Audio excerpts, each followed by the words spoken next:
Assalamualaikum warahmatullahi wabarakatuh. Perkenalkan, nama saya Puja Eka Lestari, NIM E2019-2168, Prodi Ekonomi Syariah, kelas Ekonomi Syariah 4, Fakultas Ekonomi dan Bisnis Islam dari IAIN Jember. Tujuan saya membuat video ini yaitu untuk tugas tanggapan dari dosen saya, yaitu Bapak Dr. Abdul Wadud Nafis LCMEI, yang bertema pendapatan nasional. Di situ kan Bapak sudah menjelaskan pendapatan nasional. Pendapatan nasional adalah nilai total output akhir suatu negara dari semua barang dan jasa yang diproduksi dalam satu tahun. Dan saya akan menambahkan definisi pendapatan nasional menurut buku yang saya baca, yaitu buku LKS Ekonomi dari SMA atau MA. Pendapatan nasional adalah jumlah pendapatan yang diterima oleh seluruh rumah tangga suatu negara dari penyerahan faktor-faktor produksi selama satu tahun.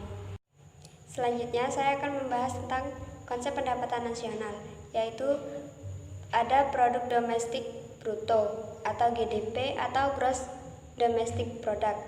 Yang kedua, produk nasional bruto atau GNP atau gross national product. Yang ketiga, produk nasional neto atau NNP atau net national product. Yang keempat, pendapatan nasional neto atau NNI atau net national income. Yang kelima, ada pendapatan perseorangan atau PI atau personal income. Yang terakhir, pendapatan yang siap dibelanjakan. Dan di sini saya akan menjelaskan rumus yang hampir sama di buku LKS Ekonomi dari SMA atau MA. Baik, rumusnya yaitu yang pertama GNP. GNP sama dengan GDP. GNP yaitu Gross National Product sama dengan Gross Domestic Product plus pendapatan neto terhadap luar negeri. Yang kedua NNP atau Net National Product. NNP sama dengan GNP dikurangi penyusutan barang-barang modal. Yang ketiga NNI atau Net National Income. NNI sama dengan NNP atau Net National Product dikurangi pajak tidak langsung. Yang keempat PI. PI atau Personal Income sama dengan NNI dikurangi laba ditahan, dikurangi jaminan sosial, dikurangi pajak perseorangan, ditambah transfer payment. Yang kelima DI atau Disposable Income. DI sama dengan PI dikurangi pajak langsung. Selanjutnya, macam-macam metode perhitungan pendapatan nasional, yaitu ada 3. Yang pertama, metode pendekatan nilai produksi. Yang kedua, metode pendekatan pendapatan.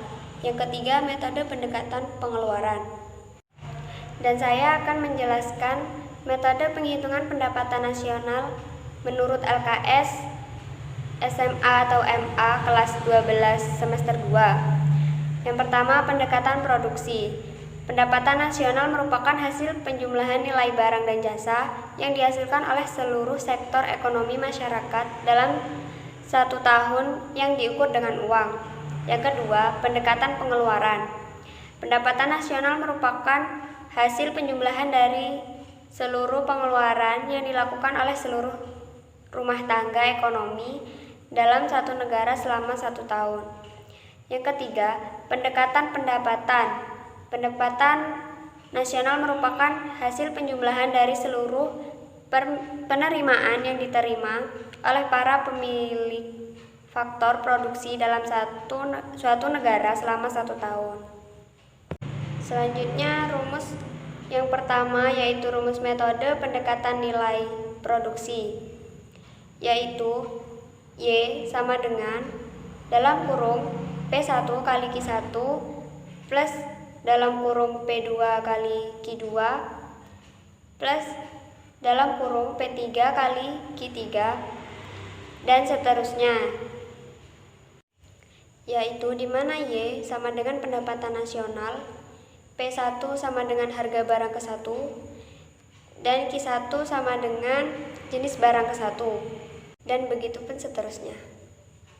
Dan rumus yang kedua yaitu rumus metode pendekatan pengeluaran, yaitu Y sama dengan C plus I plus G plus dalam kurung X dikurangi M, di mana Y pendapatan nasional, C pengeluaran dari konsumsi rumah tangga konsumen, I sama dengan pengeluaran dari rumah tangga produsen, G sama dengan pengeluaran dari rumah tangga pemerintah, X sama dengan ekspor, dan M sama dengan impor. Dan yang ketiga, rumus pendekatan pendapatan, yaitu Y sama dengan R plus W plus I plus P, di mana Y pendapatan nasional, R sama dengan rent atau sewa, W sama dengan upah atau gaji, I sama dengan interest atau bunga modal, P sama dengan profit atau laba pengusaha.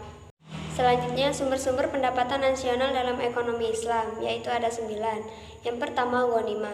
Yang kedua, sodaqah. Yang ketiga, infak. Yang keempat, zakat. Yang kelima, usur. Yang keenam, jizyah. Yang ketujuh, kharaj. Yang kedelapan, pajak, tambang, dan harta karun. Dan yang kesembilan, wakaf. Saya menemukan sumber-sumber pendapatan nasional dalam ekonomi Islam di buku Pengantar Ekonomi Syariah dari M. Nuryanto Al-Arif dalam Kebijakan Fiskal Masa Rasulullah, yaitu yang pertama kharaj, yang kedua infak dan sedekah, yang ketiga usur atau biaya impor yang dikenakan kepada semua pedagang, dibayar hanya sekali dalam setahun dan hanya berlaku terhadap barang yang nilainya lebih dari 200 dirham. Yang keempat, ghanimah dan fai. Ghanimah merupakan jenis barang bergerak yang dapat dipindahkan yang diperoleh dalam peperangan melawan musuh. Fai adalah harta benda yang diperoleh dari musuh tanpa melalui peperangan atau secara damai. Yang kelima, khums. Imam Abu Ubaid menyatakan bahwa khums bukan hanya hasil perang, melainkan juga barang temuan dan barang tambang. Yang keenam, jizyah. Jizyah adalah pajak yang dibayar oleh orang-orang non-muslim sebagai pengganti fasilitas sosial ekonomi dan layanan kesejahteraan lainnya, serta untuk mendapatkan perlindungan keamanan dari negara Islam. Dan yang ketujuh, kafarah atau denda. Dan di sini dosen saya juga menjelaskan tentang manfaat perhitungan pendapatan nasional, yaitu ada 9. Yang pertama, mengetahui tingkat kemakmuran suatu negara. Yang kedua, mengevaluasi kinerja perekonomian dalam skala tertentu. Yang ketiga, mengukur perubahan perekonomian suatu negara secara berkala. Yang keempat, memudahkan dalam membandingkan kinerja ekonomi dari setiap sektor. Yang kelima, sebagai indikator kualitas hidup masyarakat dari suatu negara. Yang keenam, sebagai indikator perbandingan kinerja antar negara. Yang ketujuh, sebagai indikator perbandingan kualitas standar hidup antar negara. Yang kedelapan, sebagai indikator dan perbandingan tingkat pertumbuhan ekonomi waktu ke waktu. Dan yang kesembilan, sebagai indikator dan perbandingan pertumbuhan ekonomi dan kekayaan dari suatu negara. Mungkin itu saja yang bisa saya sampaikan. Mohon maaf apabila ada salah kata dari awal hingga akhir. Saya akhiri, wassalamualaikum warahmatullahi wabarakatuh.